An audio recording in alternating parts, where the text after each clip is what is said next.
this session that is co-organized with the Climate Change Coalition. I am very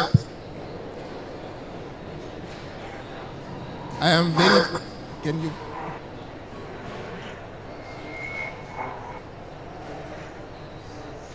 I am very pleased to open this session and welcome all the participants. So we are facing a very strong competition.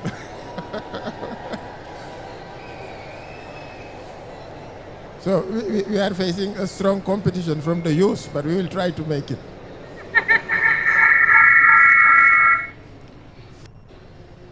So I was saying I'm very pleased to open this session and welcome all the participants. This session is a collaboration between the UN Climate Change Global Innovation Hub and the Climate Change Coalition, an initiative I have contributed to as founder and as co-chair for several years. It's just recently that because of a lot of work, that I have decided to keep my position of co-chair. So it's an organization that is very close to me, and we will continue to collaborate, the Global Innovation Hub and the Climate Change Coalition, which is an initiative that is very important for the Global Innovation Hub because it brings together the solution provider.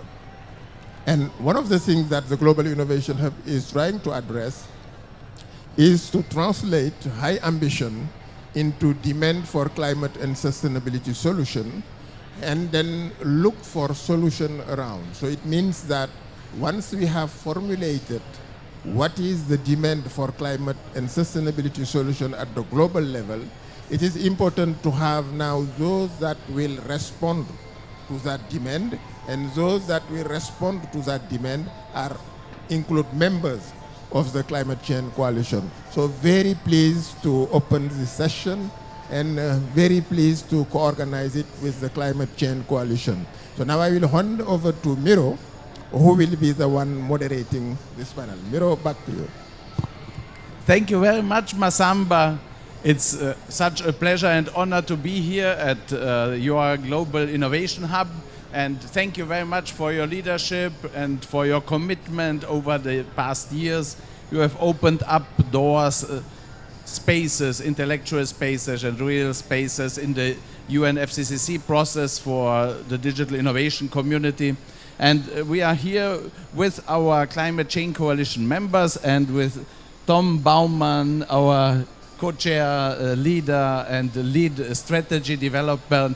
We are here today to present the new strategy as we are entering the next 5 years of our existence. Tom, please guide us, tell us who we are and where we are going to. Thank you, Miroslav. Is the audio coming through okay? Excellent. I've got my hand up because I would like to share the slides, but I don't have presenter permission yet.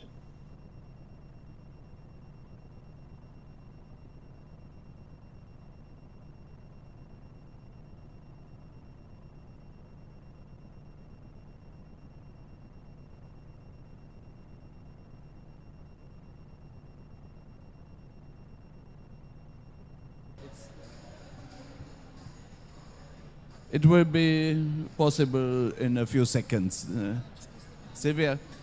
Yeah, meanwhile, I will introduce the panel.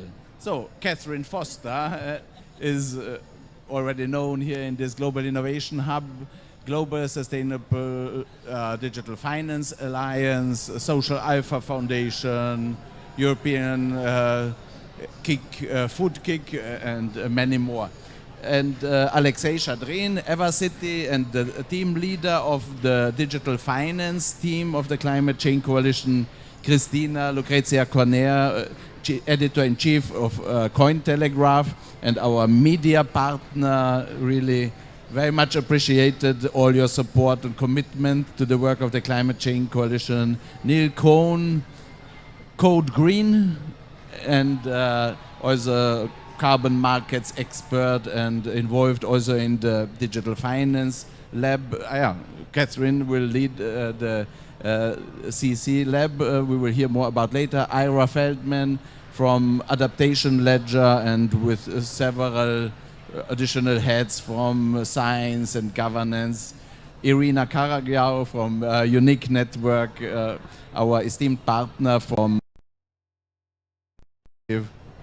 and Sherwood is also here, is also a Climate Change Coalition member. For joining today at this launch. Thank you to the UN Global Innovation Hub, and particularly Masamba Tioe for all that he's done for the coalition the last 5 years. I'm Tom Baumann, joining from Ottawa, Canada remotely. I'm happy that this session has been provided in collaboration with the UN Global Innovation Hub so that we can launch the coalition's stocktake report and strategy that has been developed the last few months. I'll just offer a few background points and some overview so that we can hear from the panelists today, who will share their thoughts on priorities for our path forward in the context of their areas of specialization.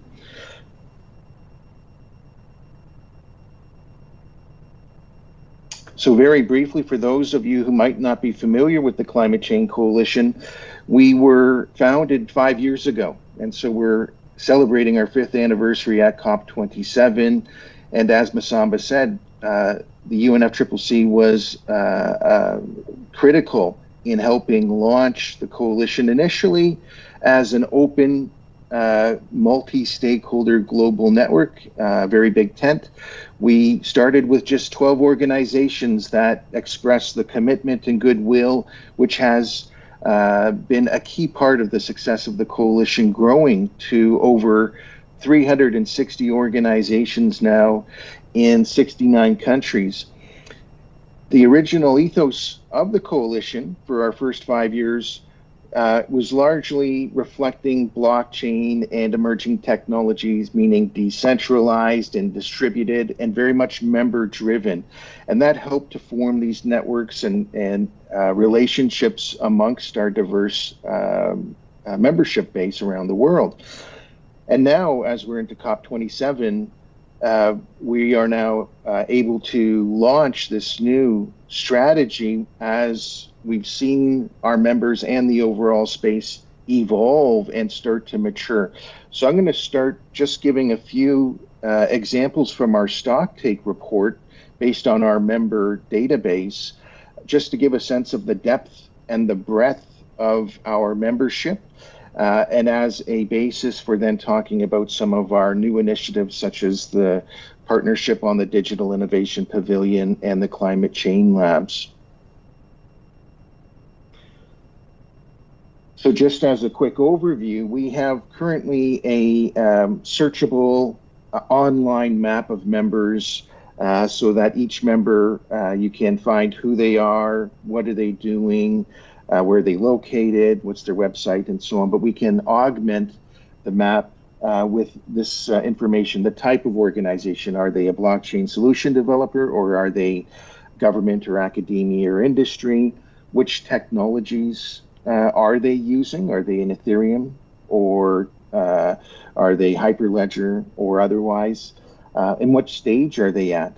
Are they just getting started, or do they have a commercial product?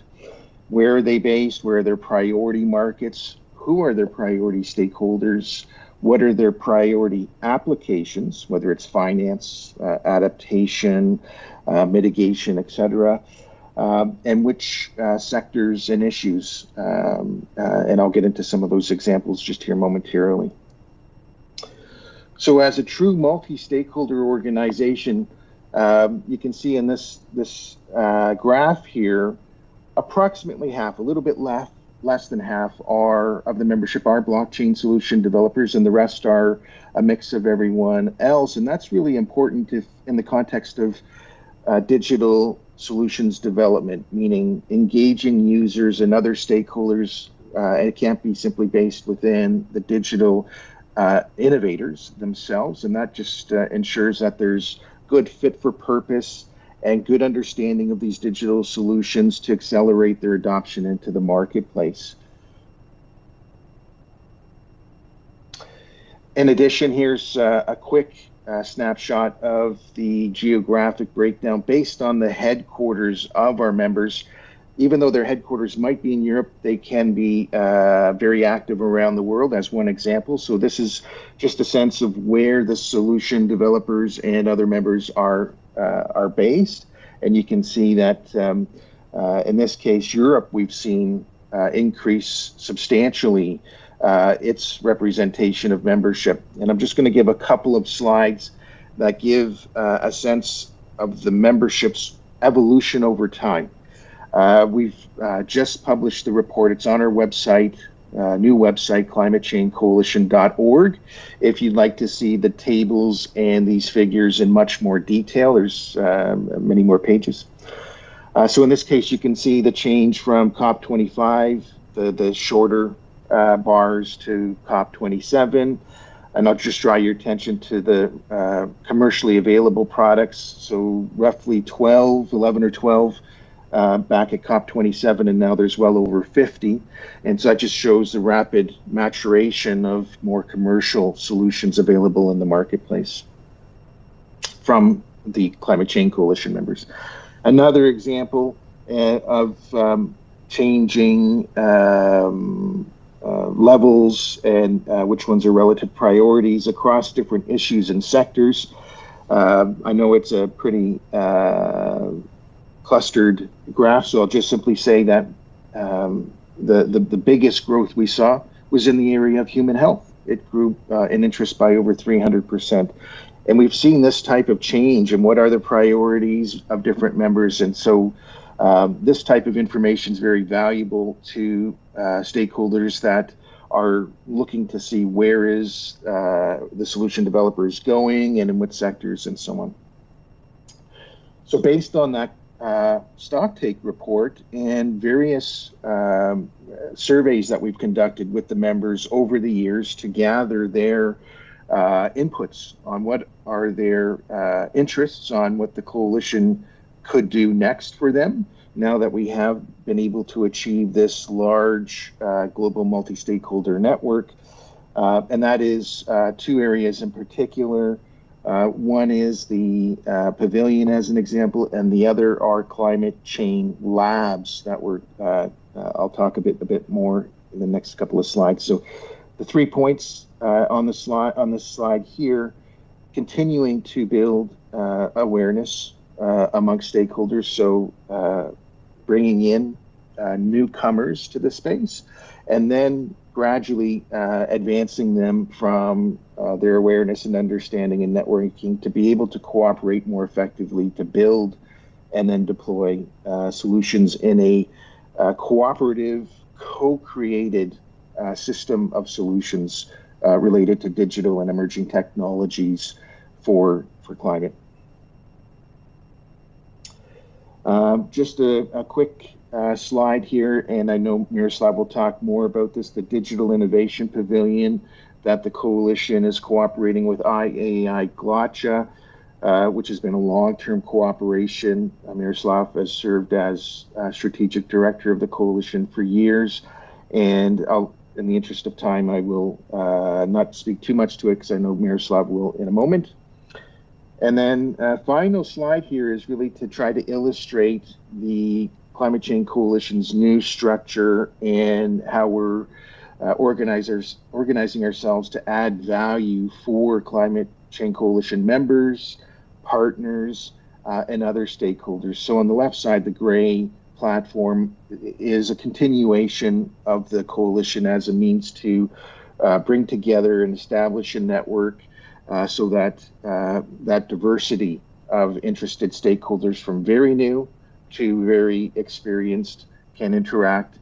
But we've seen, and then this is the middle platform, the demand for structured collaborations in the form of labs that are focused on a particular theme. And today's speakers cover 3 new labs.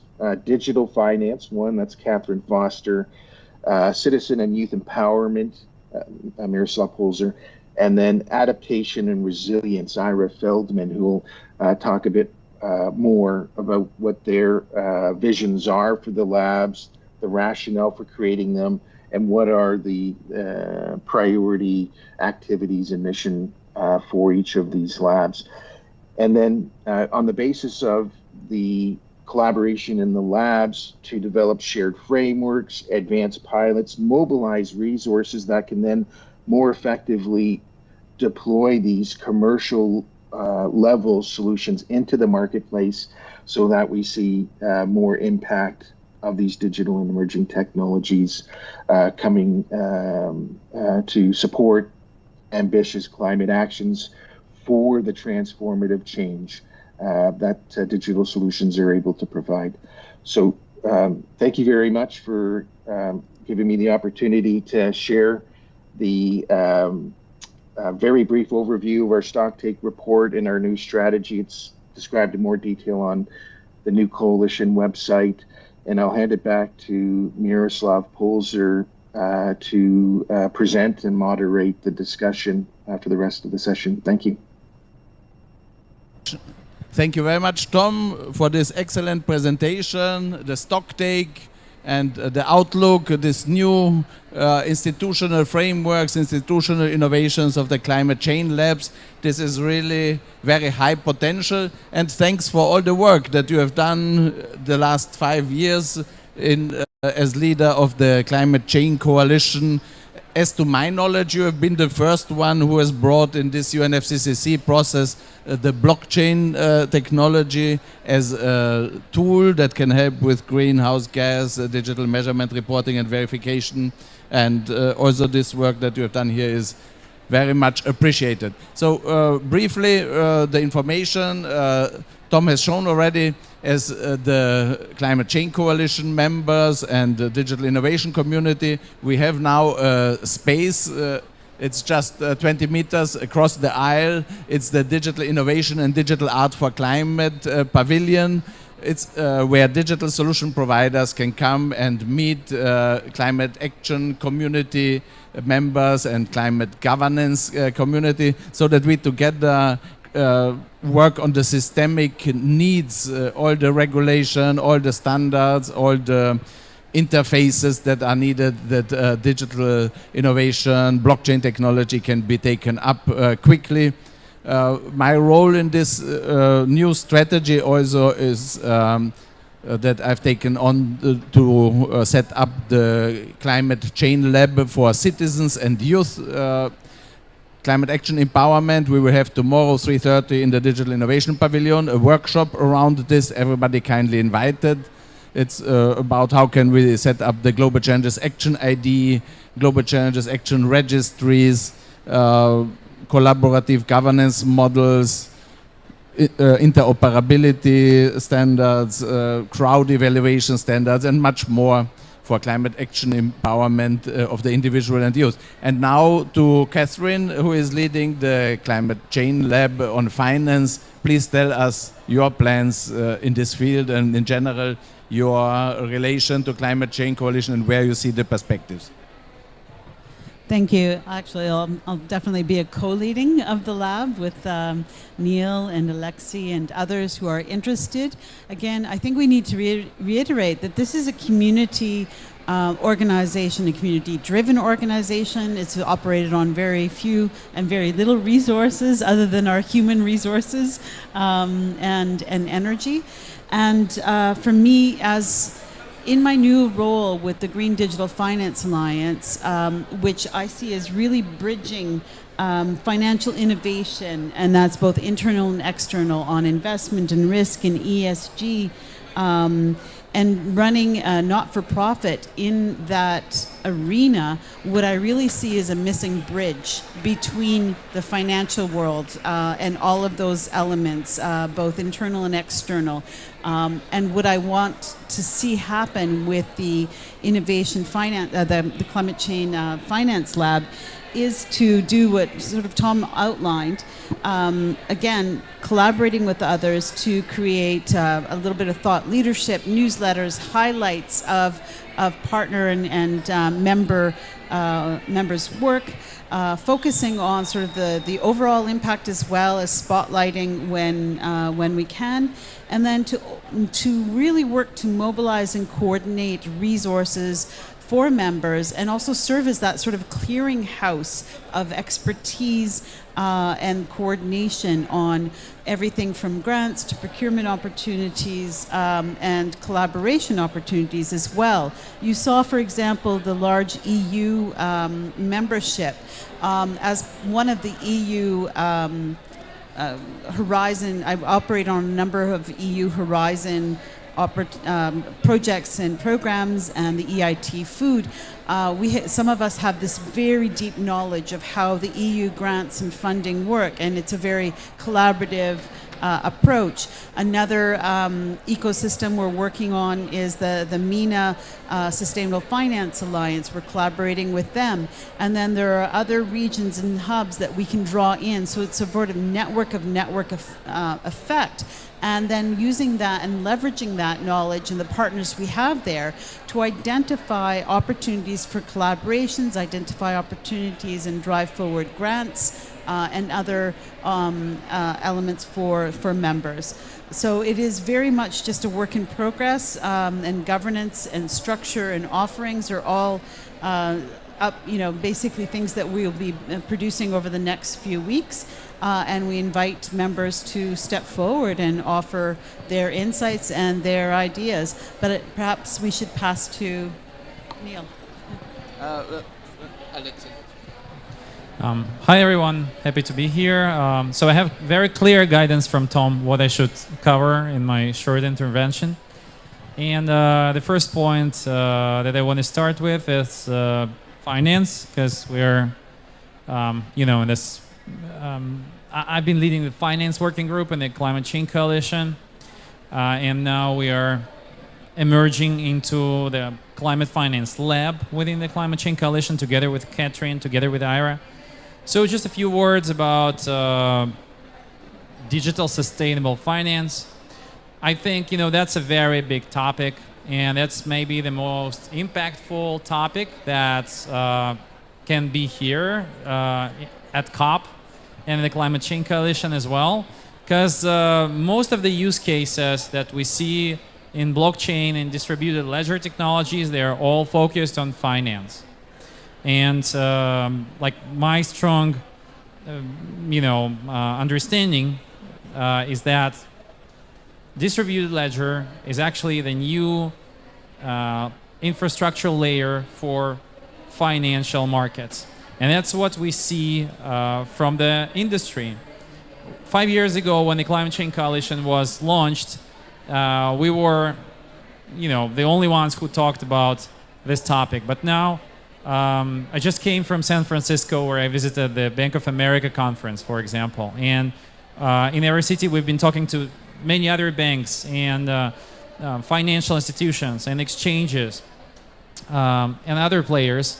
And they're all using blockchain for conventional finance, but also they're starting and proceeding to use blockchain for climate finance and sustainable finance as a whole. And we see leaders like Singapore that are leading this topic on the country level. And you see where the regulator in Singapore actually encourages market players to use digital innovations such as blockchain to enhance the financial infrastructure for sustainable finance. So I'm not going to tell you the benefits for of blockchain for finance. I'll just highlight some of the benefits for sustainable finance, because sustainable finance is literally a layer on top of traditional finance, and we have to keep a lot of impact data in this layer. We have to make sure the finance flows according to certain standards, to certain methodologies. So that's number one. And number two, blockchain brings liquidity to previously liquid assets and markets. And we just made a presentation in the Innovation Pavilion of a new instrument, which are carbon forwards that bring early stage financing for carbon projects and are aiming at boosting the supply of carbon credits globally. And what is special about this instrument is not that it actually gives projects financing to proceed to implementation and issuance of carbon credits, but also it's a very liquid instrument that can be traded and resold immediately from day one at exchanges. And the third thing, on top of that innovation, is that we are bringing new types of investors, crypto investors, to environmental markets. And we're, so to say, bridging crypto liquidity and crypto investors with high quality, or I suppose that high quality green finance assets and projects. So that's pretty cool, and that's something we're doing at EverCity. So just made this presentation at the Innovation Pavilion. We are also looking at digitizing green bonds, and last year we presented here at the UN Innovation Hub a prototype that we're now testing out with financial institutions. And finally, based on the guidelines from the Secretariat, from specific people who are developing this topic here, and here I mean Masamba Tioye, who is the biggest leader of green digital finance. We're now trying to combine these two instruments. So blockchain here brings innovation, and we're now being able to create new types of instruments that were not here before, and that we would have never created without these digital tools and digital infrastructure. And the final point is about the updated strategy of the Climate Change Coalition. So we as EverCity had two proposals to the coalition regarding the updated strategy. So first of all, we want to continue annual publications that we already did with some of the members, which we called the Digital Sustainable Finance Bulletin. That was a very successful industry publication and contributed a lot to capacity building and to bringing new people into the organization. But also, I think that following Masamba's statement that our mission within these 5 years has been accomplished, and we need now a new mission as like the pioneers, as the older members of the community. So I think that's a very big responsibility, and we need to bear this responsibility. So somehow we need to transform the Climate Change Coalition into an organization that would look at the new project and provide some quality assurance in a soft way. So I'm not saying we have to be like auditors or certify something, but I think our mission to actually extend the number of projects is quite successful. And now we see lots of new projects, lots of people coming to the industry. But now the challenge is we need to ensure the quality of those projects. And Climate Change Coalition can play a crucial role here. So we will be discussing how we can foster that, how we can ensure that the projects that are around us and in the market are of high quality. And maybe we can come up with some screening procedure and some watermark on the blockchain that can assure at least that the project understands the climate issues and are really solving those issues in line with the international guidelines and in line with other important criteria. Thank you very much, Alexei, for your great ideas and vision also for CCC. And I'm convinced that these climate change labs will have also a function in this certifying or quality assurance of digital solutions for climate. Neil, as also one of the co-leaders of the Climate Change Finance Lab, please share your perspectives on the stock take and the future.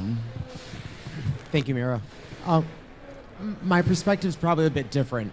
I've been coming to COP since '97, 25 years. I came out of finance for me, I recognize the need to.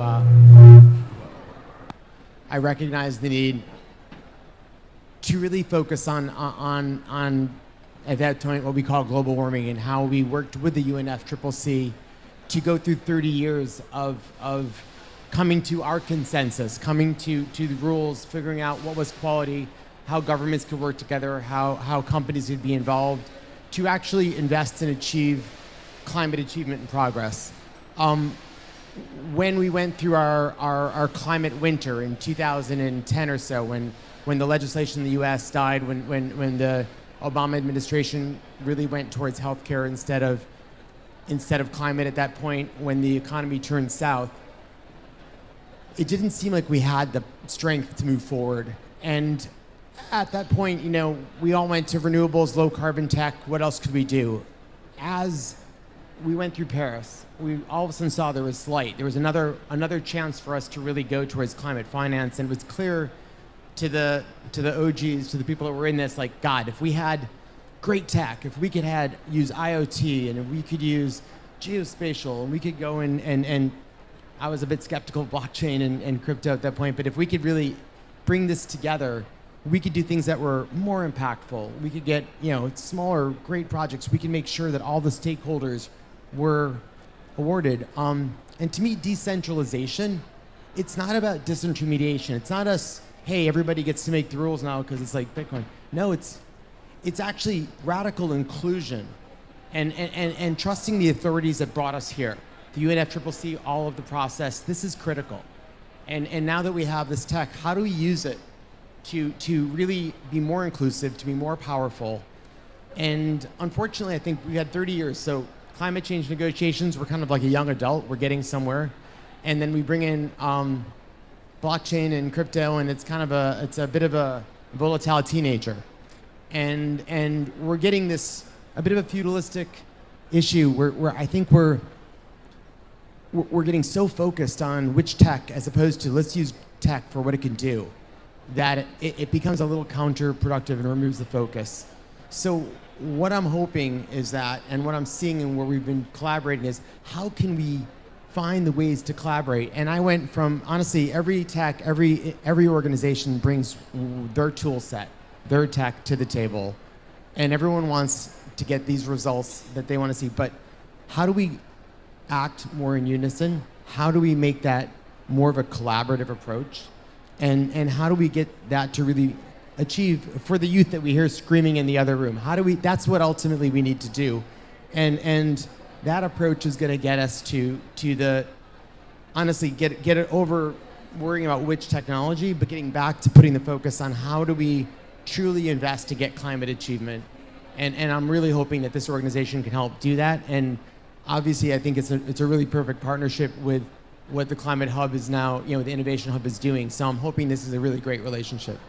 Thank you. Thank you very much, Neil, for being such a great member and co-leading us. Ira Feldman, you are leading now the Climate Change Adaptation Lab and expert in higher education, knowledge, governance. Please tell us your relation. Et cetera. Yes. As Miroslav has pointed out a couple of times now, I wear many hats in the sustainability universe, but there are two that are relevant here today. My not-for-profit organization is Adaptation Leader, based in Washington, D.C., and an online network of over 2,700 members has the acronym CAPS, C-A-P-P-S, Climate Adaptation, Policymakers, Practitioners, and Scholars. And CAPS will be a partner community for the Climate Change Coalition's new lab on adaptation and resilience. Show of hands, you didn't know this was going to be audience participation. How many of you know as much about adaptation as mitigation? Can anyone in the room claim that? I know David Greenall back there can claim that. Nobody. Well, that's not a big surprise because, as many of you know, this COP is supposed to be for many, the adaptation comp, implying that we're finally at a tipping point. All of us should recognize now that when we talk about climate action, we need to be talking about both mitigation and adaptation. My role in the Climate Change Coalition is to make sure that we're also talking about adaptation. We've recognized that through the first 5 years, and we've stayed off on the sideline waiting for this tipping point, and now we're ready to activate the Climate Change Lab for Adaptation and Resilience. And there is a real urgency to get on top of adaptation issues. Many of you who have now conceded you don't know a lot about adaptation need to know that there are no consensus metrics. There are no consensus standards. There are no consensus best practices.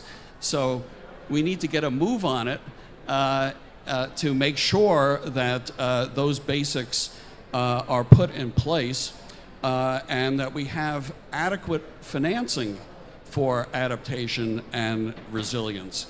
And this is the reason why emerging tech, digital tech, is going to become so important on the adaptation and resilience side. First of all, the finance will flow when the financial folks have certainty.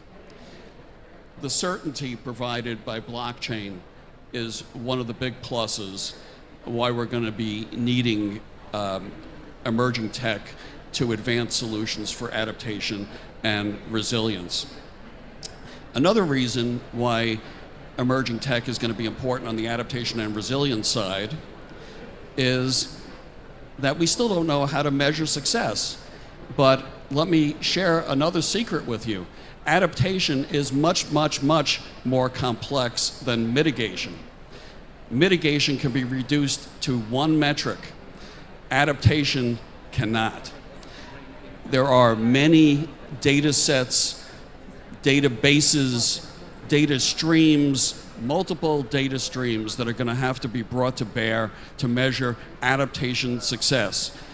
The technology that's going to be able to do that is the emerging technology of blockchain, Internet of Things, etc. So, what does that mean for the Climate Change Coalition? We know we have a lot of work to do. We need to make the rest of our own membership aware of how important adaptation is, because so far, Climate Change Coalition has been very focused on the mitigation side. That is going to change. We're going to recruit new members for the coalition. We're going to raise awareness within the coalition, and we're going to create liaison relationships with other initiatives that are already focused on adaptation and resilience. And there are many of them, and they're very good, but they don't know anything about emerging technology. We do. So that's where we come in with the Climate Change Lab for Adaptation and Resilience. There will be a session where we're officially launching that lab early next week, so I don't want to spill all of the information now, but I am proud to say that the ARISE initiative, the U.S. geographic entity, ARISE US, which works with UNDRR on the Sendai Agreement, has agreed to be a partner in the Climate Change Lab on Adaptation and Resilience. And the last thing I'll say, maybe most importantly, is if you're interested in helping advance adaptation and resilience solutions through emerging tech, this lab is where you want to be participating. So please be in touch with me or Miroslav or Tom or any of us up here, and you will be included because we need your help. Wonderful, thank you very much, Ira. Kristina, how do we grow this community of digital solution providers? How do we make the connections between the crypto community and these processes and goals here that we are witnessing at the COP? Please tell us, you are at the second COP now and you are deep in the crypto community. Thank you so much, Miroslav. And I think that already asking this question is a very important step. So I'm representing here a crypto community. For those of you who have been following the news, like last days have been pretty a disaster, and I'm not even sure we can talk about adaptation or mitigation. It's more about a shock for now. But that's why I'm even more proud and happy and honored to be media partner and ambassador for the Climate Change Coalition, because we are talking here not about some events that influence small parts of people's lives. We are here talking about the biggest challenges and our future. Blockchain community is so much more than just blockchain. It's definitely much more than wealth and markets. And I think it's very symbolic that we are here at Tannina Lamborghini Congress Center, the founder of the famous brand that is also associated with the famous One Lambo crypto meme. We are here as much far away as it's possible from the One Lambo discussions, because we are here talking about sustainability, and sustainability is also so much more than climate change. It's so much more than just mitigation of climate action and climate changes. It's about inclusion, as Neil, you mentioned. It's about diversity. It's about role models. It's about education. And I'm obviously very proud of being media ambassador here, because obviously media has an incredible responsibility towards both the communities of blockchain and climate in order to bridge them, in order to educate them and ourselves. We have all something to learn about. We, as climate community, can learn more about technologies, can learn more about other communities that we sometimes consider maybe not aware enough about what we are caring about, and this is wrong. We have to be networking, we have to be talking to everyone. The same applies to the blockchain community. We definitely have so much to learn about from the climate community. We have so much to learn about from those who think about inclusive financial system, inclusive sustainability agenda, inclusive socio-economic policies. And I think the Climate Change Coalition has been doing an amazing job, and I really hope to see more and more blockchain projects here at COPS and outside of COPS, because we have to think outside of the box in every important challenge, conversation and discussion. It's not only about bringing here all the actors involved and then keep going as we did the rest of the year. It's about changing the world. It's about making our future sustainable. It's about making our future decentralized. And it's never late to make our life better and to make our children happier. And let's just be together, talk together, and get involved in everything that the environment suggests us. And together is the only way we can change the world. Thank you. Bravo, thank you very much, Kristina. Thanks for helping us growing the movement. And now I would like to give the floor also to some of our additional Climate Change Coalition members. For instance, Irina, a newbie in this our world. Would you like to say a few words how you see the potentials of blockchain for climate in general and Climate Change Coalition in particular? Thank you, Miroslav. It's an honor to join such a wonderful group of professionals who have been pushing innovation into climate community. I represent here today Unique Network, which is an NFT chain in Polkadot ecosystem. Polkadot is proven to be one of the most sustainable ecosystems, one of the least energy consuming. And our chain specifically, we have been working with Miroslav on digital art for climate, and we have been doing some research, therefore, to prove the world that we have the solution, we have the infrastructure that enables millions of transactions, that enables us to transfer value, transform financial systems, bring Internet of Value to life. According to our estimations, Unique Network consumes, like, a human being exhales 30 times more than what our chain consumes in terms of energy and pollutes in terms of CO2 emissions.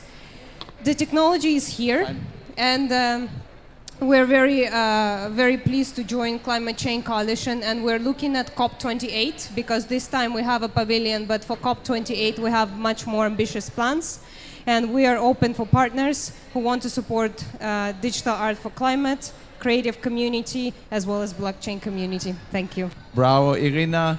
And thanks for being co-host of the Digital Innovation Pavilion, because there was a certain point when we said we want to have this space, but we didn't have really any funding.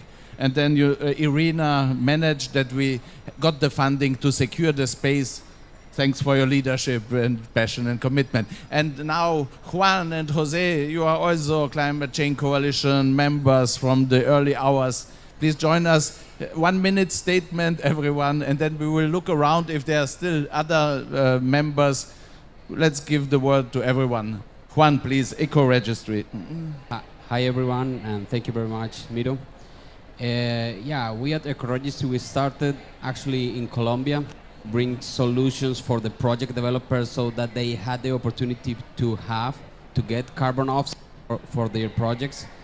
And now we are all over the world in more than 10 countries, and we have issued more than 40 million credits. And I believe one of the main parts of our growth has been also being in these type of alliances. We have worked together with Evercity, we have worked together with Climate Trade and ClimateCoin. We have worked with Miro, with Tom, and with lots of members. So creating this important network that helps you boost and implement and have more implementations for sustainability. Thank you. Thank you very much. And also important, you have helped us with reaching the Latin American community, crossing language barriers. That was also a very important contribution. Jose, also a great partner and member. Congratulations, Ms. Love. I was the co-founder of the ClimateCoin and Climate Trade. ClimateCoin in 2017, second token, because the first token was the DAO IPCI. And we are working on the tokenization of the high-quality carbon credits through the security exchange commodity on security exchanges. And well, when I was the director of ClimateCoin, yeah, perfect. When I started with the director of ClimateCoin, we need a pivot to create the exchange. It's Climate Trade, and wow, we are right now we are adaptation. We have adaptation with the ClimateCoin governance to the DAO, to the distributed autonomous organizations. Thank you. Thank you very much. May I ask, are there other Climate Change Coalition members? Please, everyone is invited, because we have 360 members, so I don't even know everybody. Hello, everybody. I'm Sherwood Moore. I'm with the Hyperledger Climate Action and Accounting Special Interest Group.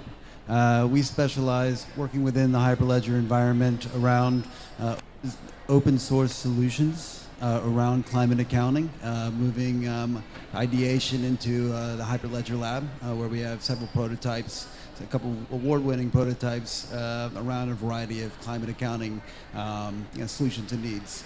So we're open. Welcome you to join any of our meetings. We have 2 bi-monthly meetings, and yeah, looking to build a network. Thank you very much, Sherwood. And now back to Tom for some concluding remarks, and then we will have perhaps very brief one-sentence statements from our panelists. Tom, please. Thank you very much, Miroslav. I want to first say how much of a pleasure and honor it is to be collaborating with so many leaders in the different areas of climate and sustainability. The coalition success to date really is a testament to the goodwill and the commitment of so many members and here so many leaders that is really been the impetus for us to move forward and establish a leadership program to work even more productively as partners and leaders, whether it's in these labs or working and bridging to initiatives that are across the landscape of digital for climate and sustainability. So truly a pleasure and an honor to be working with such successful and seasoned experts, and together having those various perspectives and capabilities is, I think, one of the key ingredients for success in being able to match the rapidly evolving emerging technologies with the corresponding innovations in finance and governance, social innovations, and so on, climate technology innovations, which is within the purview of the UN Global Innovation Hub. So continuing to strengthen these relationships and working together is going to be a major focus for us over the coming weeks and months. Thanks again, Miroslav, and back to you. Thank you very much, Tom. And now we are asked to conclude because of next events. So may I ask all Climate Change Coalition members to join us here that we make a photo to mark this special event of the presentation of the Stocktake report and the launch of the CCC 2.0 strategy. So thanks to everybody for having been with us, and join us at the Digital Innovation Pavilion for our programs over the coming week and a half. Yeah, Tom, of course. Can you make Tom Baumann